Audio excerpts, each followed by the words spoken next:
Hello class, welcome to the new chapter. This new chapter is growing up as boys and girls. As the name suggests, तो इसमें कुछ बताया होगा कि कैसे लड़कों की लाइफ लड़कियों की लाइफ से डिफरेंट होती है, कैसे डिस्क्रिमिनेशन होता है, क्या चीज़ें होती हैं, हमारी सोसाइटी किस तरीके से बॉयज़ एंड गर्ल्स के बीच में डिफरेंस करती है, क्या होता है आखिरकार जो ये डिफरेंस है, जो बॉयज़ एंड गर्ल्स के बीच का जो डिफरेंस है वो एक्चुअली हमारी सोसाइटी का बनाया हुआ है। ये मतलब नेचुरली ऐसा सच कुछ नहीं है कि किसी की कैपेबिलिटी कम है या कुछ है, ऐसा कुछ नहीं है। इस चैप्टर में हम यही समझने की कोशिश करेंगे कि कैसे सोसाइटी ने बॉयज़ एंड गर्ल्स के बीच में इतना डिफरेंस ला दिया है, कैसे हमें जो हमारी ग्रोथ है, जो हमारी परवरिश है, वो ही कैसे एक बायस्ड माहौल में होती है, एक बिल्कुल ही बायस्ड तरीके से हमारी परवरिश होती है, वो कैसे होती है। सो बीइंग अ बॉय और a girl, it is a very important part of one's identity, right? The society we grew up in teaches us what kind of behavior is acceptable for boys and girls. Like बोला जाता है कि लड़कियों को तो चुपचाप रहना चाहिए, ज़्यादा बोलना नहीं चाहिए, एंड सेम टाइम लड़कों के लिए बोला जाता है कि वो तो रोते नहीं हैं, अग्रेसिव होते हैं, ये होता है वो होता है। इस तरीके से सोसाइटी हमें ये सिखाती है। जब छोटा कोई बच्चा होता है उसे थोड़ी पता होता है, लेकिन बच्चे को हम बार बार यही बोलते रहते हैं, लड़के रोते नहीं है, लड़के रोते नहीं है, काइंड ऑफ ऐसे इस तरीके से हम उन्हें कंडीशन कर देते हैं, इस तरीके से हम उन्हें एक कंडीशन कर देते हैं। सी society teaches us that there are some behavior which are acceptable for girls and some behavior are acceptable for boys. What boys and girls can or cannot do, society tells us, right, कि लड़के क्या कर सकते हैं, लड़कियां क्या कर सकती हैं, लड़कियां क्या नहीं कर सकती। society tells us. We often grow up thinking that these things are exactly same everywhere. We actually think that these things are universal truth. जो भी हमें बताया जा रहा है वो universal truth है कि ऐसे ही करना होता है, घर में ही रहना है। अगर लड़की को बोला है घर में रहना है तो हर किसी को घर में ही रहना है। हम लॉजिक अप्लाई करते ही नहीं है, हमें क्योंकि बचपन से सुनते आ रहे होते हैं। But do all societies look at the way, look at the boys and girls in the same way? क्या हर सोसाइटी देखती है एक ही तरीके से लड़के और लड़की को? कैसा क्या होता है? So growing up as boys and girls chapter में हम डिस्कस करेंगे that there are different role assigned to the boys and girls, prepare them for the future role. जैसे कि एक वुमेन का क्या रोल होता है, एक माँ का रोल होता है ना, एक बहू का रोल होता है। ये सारी चीज़ें के लिए हम सोसाइटी में लड़के और लड़कियों को प्रिपेयर करते हैं। So we will learn how the inequality between men and women emerge in the area of work. कैसे दोनों ही सेम काम कर रहे होते हैं लेकिन औरतों को कम पैसा दिया जाता है और आदमियों को ज़्यादा पैसा दिया जाता है। ऐसा क्यों किया जाता है, तो ये भी हम देखेंगे। So this chapter actually start with the case studies. Case study का मतलब होता है कि हम किसी केस को स्टडी करते हैं कि अच्छा एक जगह पे ऐसा हो रहा है तो वहाँ से हमें क्या सीखने को मिलता है। एक काइंड ऑफ स्टोरी होती है case study. So how girls and boys are brought up और सोशलाइज डिफरेंटली। एक्चुअली देखो, ये मैं आपको एक एग्जांपल दे के समझाना चाहूँगी। जैसे कि लड़कियों को ऑलवेज जैसे पिंक में दिखाया जाता है, लड़कों को ब्लू में दिखाया जाता है, तो ऐसा माना जाता है कि लड़कियों को पिंक कलर ही सबसे ज़्यादा पसंद, जबकि कुछ भी हो सकता है, कलर तो कोई भी पसंद हो सकता है, कुछ भी पसंद हो सकता है। बट चलिए वो एक हो गया। दूसरा, जैसे कि लड़कियों को बोला जाता है कि तुम तो डॉल से प्ले करोगे, जब छोटे होते हैं डॉल से उन्हें प्ले करने बोला जाता है। उन्हें घर में रह के खेलने वाले गेम्स बोले जाते हैं, इंडोर गेम्स, उनमें ज़्यादा उन्हें बोला जाता है। और लड़कों को बोला जाता है कि तुम तो बाहर जाओ, ये करो वो करो, और उन्हें कार्स, मैकेनिकल ऐसे गेम्स कुछ दिए जाते हैं। मतलब लड़कियां नॉर्मली क्या घर घर खेल रही होती है और लड़के ऐसा नहीं खेलते हैं, लड़के कुछ और खेल रहे होते हैं, राइट? तो हमने गेम्स तक डिवाइड कर दिए हैं बच्चों के एज बॉयज एंड गर्ल्स, ठीक है। So in this chapter first we are going to study growing up in Samoa in 1920. Samoa नाम की जगह में कैसे लड़के और लड़कियों की परवरिश होती है ये पता लगाएंगे हम। So in 1920s, according to research report on Samoan society, children did not go to school. At the smaller age, they learned things such as how to take care of the children or do the household work from the older children and from adults. Both boys and girls used to do the work. Used to do the household work. Samoa में कोई भी girl child boy child दोनों को ही allowed नहीं था school जाना, जाते नहीं थे, और उनको सिखाया जाता था कि कैसे वो घर का काम करें, घर पे कैसे फार्मिंग में हेल्प करें, कैसे जो छोटे बच्चे हैं उनको पालने में हेल्प करें, ये सारी चीज़ें यहाँ इनको सिखाई जाती थी। नेक्स्ट जो है ग्रोइंग अप मेल इन मध्य प्रदेश इन 1960s की बात है। सो यहाँ पे बताया जा रहा है कि यहाँ पे नॉर्मल कैसा सीन चलता है। तो यहाँ पे बताया जा रहा है कि from class 6th onward boys and girls they went to separate school. Girls school had a central courtyard where they played in the total seclusion and safety from the outer world. मतलब उनको totally दूसरे बाहरी दुनिया से cut कर दिया गया। उनको वहीं पे स्कूल के अंदर ही प्ले ग्राउंड है, वहीं पे खिलाओ, वहीं पे खेलना है, उनको वहीं पे पढ़ना है, सब कुछ वहीं करना है। जबकि boy school had no such courtyard and the play ground was just a big space attach to the school.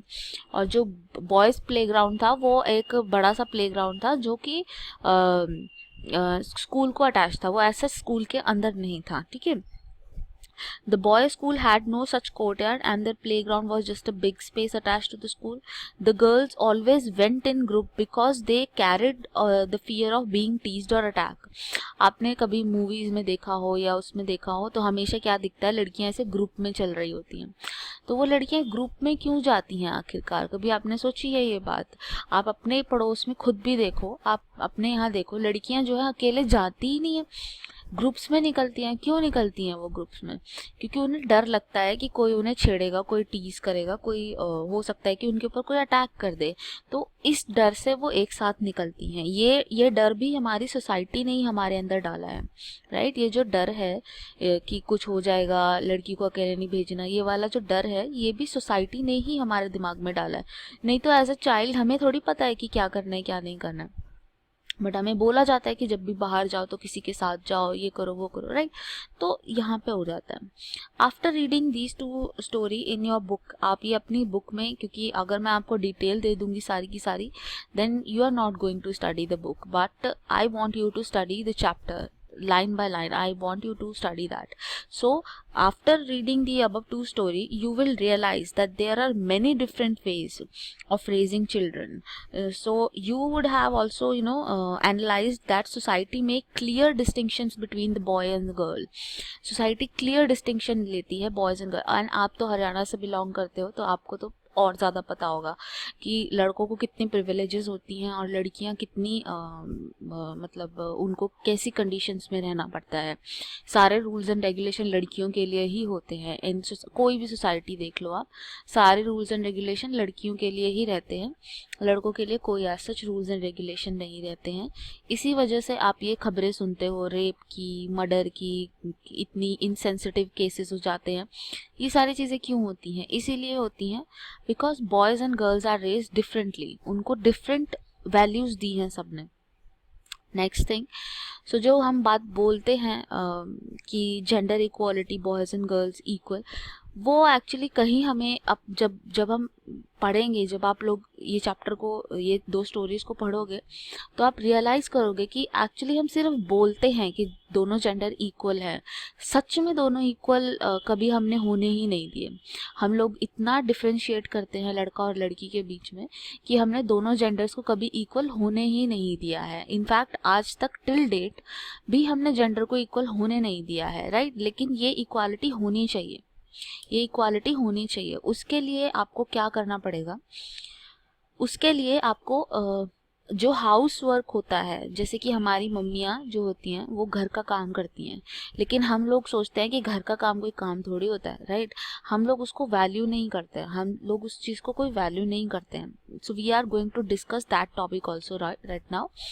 So the main responsibility for housework and caregiving tasks such as looking after the family lie with the women. एक औरत पे ये सारा भार होता है कि घर में जितने लोग हैं, बड़े बूढ़े बच्चे, सबको केयर कौन करेगा? औरत करेगी। घर का जो काम है वो कौन करेगा? वो औरत करेगी। ये एक औरत के साथ सारे टास्क लाई करते हैं। Yet work that women do within the home is not recognised as work. लेकिन इस काम को हम काम मानते ही नहीं है। हम मानते हैं ये तो क्या है, तो कुछ भी नहीं है। हम क्या सोचते हैं, घर का काम कोई काम थोड़ी होता है। So it is also assume that this work comes naturally to women. ये बात एवं ही किसी ने अपने दिमाग में बिठा ली है, लोगों ने अपने दिमाग में बिठा लिया है कि औरतें तो होती ही ऐसी हैं, उनको तो इसी काम के लिए बनाया गया है, नेचुरली वो इसी चीज़ के लिए बनी है। ठीक है, ये ऐसे ही उनके दिमाग में है। जबकि आप कितने एग्जाम्पल देख सकते हो कि ज़रूरी नहीं है कि लड़कियों को नेचुरली ये सारी चीज़ें आती हों या कुछ हों, ज़रूरी नहीं है, ये सिखाई जाती हैं। देयरफॉर हम लोग क्या करते हैं, women do not get paid for house work and society D value this work. क्योंकि उन्हें इस काम का पैसा नहीं मिलता है, इसीलिए सोसाइटी इस काम की वैल्यू ही नहीं करती है। सोसाइटी इस काम की वैल्यू ही नहीं करती है। सोसाइटी छोड़ते है, ये क्या है, कुछ नहीं है, घर के काम है, कुछ काम, ये कोई काम थोड़ी होते हैं। तो हमारी सोसाइटी थोड़ी इनसेंसिटिव है इन सब चीज़ों को लेके। इस पिक्चर के थ्रू मैंने आपको दिखाने की कोशिश की है कि एक औरत कितने सारे काम एक टाइम पे संभाल रही होती है। देखिए यहाँ पे मतलब हर चीज़ उसको करनी पड़ती है, सफाई से लेके स्त्री से, कपड़े धोना, बच्चे पालना, खाना बनाना, झाड़ू पोछा, ये वो, बाहर का सामान, अंदर का सामान, सारी चीज़ें मैनेज करना, ऑफिस, घर, सारी चीज़ें मैनेज करना उसके ऊपर ही आ जाता है। राइट, ये चीज़ कोई रियलाइज़ तक नहीं करता है कि ये कितनी इम्पोर्टेंट है। अगर हमारे घर में एक दिन ये सारे काम ना हो तो क्या होगा, ये कोई रियलाइज़ भी नहीं करता। Right, lives of domestic worker. House work involve many different task. ये जैसे कि यहाँ पे दिखाया हुआ है, house work involve many different task. A number of these task require heavy physical work both in rural area and urban area. हमें लगता है कि औरतें तो फिजिकली कुछ काम करती नहीं है, कुछ उनको मतलब मेहनत मजदूरी टाइप कुछ, जबकि ये इतना भारी काम होता है, इतना फिजिकली डिमांडिंग काम होता है। जैसे कि पानी भर के लाना, इतनी दूर से इतना सारा वेट उठा के लेके आती हैं, वो पानी भर के लाती हैं लेडीज। ठीक है, तो वो क्या फिजिकल वर्क नहीं है, वो बहुत बड़ा फिजिकल वर्क है। They carry heavy loads of firewood. वो अपने सर पे हैवी फायरवुड लेके जाती हैं ताकि घर में खाना वाना पकाया जा सके। ये सारी चीज़ों के लिए फिजिकल काम करती हैं, जैसे कि cleaning, sweeping, washing cloth, bending, lifting, carrying, picking up load etcetera. ये सारे काम वो चीज़ें वो करती है। इन सब में फिजिकल शक्ति लगती ही है ना। सो the work women do is hard and physically demanding. It's very time consuming also. So if you add up the housework and the work women do outside the home, you find that women spend much more time working than men and have much less time for themselves. अगर आप ये सारा time मिला के देखो, जो सारा time औरतें काम करती रहती हैं, तो आप रियलाइज़ करोगे कि एक्चुअली वो दिन में 24 में से 22 घंटे तो काम ही कर रही होती है बेचारी, इतना सारा काम कर रही होती है। ठीक है, बहुत काम कर रही होती है। जो एक आदमी का वर्किंग आवर होता है उससे तो कहीं ज़्यादा वो काम कर रही होती है। ऑब्वियसली 22 मैंने बहुत ज़्यादा बोला, बट ऑब्वियसली 16 से 18 घंटे वो नॉर्मली काम कर रही होती है। 16 से 18 घंटे उसके काम में ही जा रहे होते हैं, जबकि आदमी का काम सिर्फ 8-9 घंटे का और रहता है। नॉर्मल कोई बाहर काम करने जाता है तो 9 घंटे काम कर लेगा, 10 घंटे काम कर लेगा, लेकिन एक औरत का काम 16 घंटे 18 घंटे चलता ही रहता है। कॉन्टिन्यूसली वो ऑन रोल रहती ही है, काम करती ही रहती है। तो इससे पता चलता है कि औरतों के पास बहुत ही कम टाइम है अपने लिए, अपने खुद के लिए कुछ करने के लिए उनके पास बहुत ही कम टाइम है। सो आज के लेक्चर में इतना ही। इस चैप्टर में मैं चाहती हूँ कि आप रीड करें, क्योंकि ये एक्चुअली आपकी अंडरस्टैंडिंग के ऊपर डिपेंड करेगा। आप खुद देखें कि सोसाइटी हमारे साथ कैसा ट्रीटमेंट करती है, as a boy as a girl कैसे ट्रीट करती है। आपको आपके खिलौने तक अलग अलग हो जाते हैं, बॉयज़ के खिलौने अलग होते हैं, गर्ल्स के खिलौने अलग होते हैं। ऐसा क्यों? मतलब ये करना ज़रूरी तो नहीं है ना। आप दोनों को इक्वालिटी सिखाइए, दोनों को इक्वल चीज़ें दीजिए, राइट। लेकिन ये चीज़ें डिफरेंट क्यों? लड़कियां क्या कार से प्ले नहीं कर सकती, या लड़के टेडी बेयर से प्ले नहीं कर सकते? बट हमने ऐसी नोशंस बना दी हैं कि ऐसा ही होता है, लड़के रोते नहीं हैं, हमने ये बोल दिया, जबकि रोना है तो भी ना रो पाए बेचारा, ऐसी हालत कर दिया है। तो इसलिए ये कुछ नॉर्म्स हैं जो आपको खुद पढ़ने पड़ेंगे, खुद समझने पड़ेंगे, क्योंकि ये चैप्टर आपको अच्छा ह्यूमन बीइंग बनने में, एक रिस्पॉन्सिबल सिटीजन बनने में, एक responsible human being, sensitive human being बनने में हेल्प करेगा। तो ये चैप्टर आप रीड करेंगे यहाँ तक, और उसके बाद हम डिस्कस करेंगे विमेन वर्क एंड इक्वालिटी, कि औरतें जो काम करती हैं वो इक्वालिटी पे नहीं आता है। और जब मान लो दोनों ही आदमी और औरत दोनों ही काम पे जा रहे हैं, ऑफिस में जा रहे हैं, तो वहाँ पर भी हमें देखने को मिलता है कि आदमियों के साथ अलग बिहेवियर किया जाता है, औरतों के साथ अलग बिहेवियर किया जाता है। और कैसे जेंडर पे गैप है, कि जो लड़कियां हैं उनको कम पैसे में हायर किया जाता है और लड़कों को ज़्यादा पैसों में हायर किया जाता है। ये सारी चीज़ें हम समझेंगे नेक्स्ट सेगमेंट में। Thank you so much.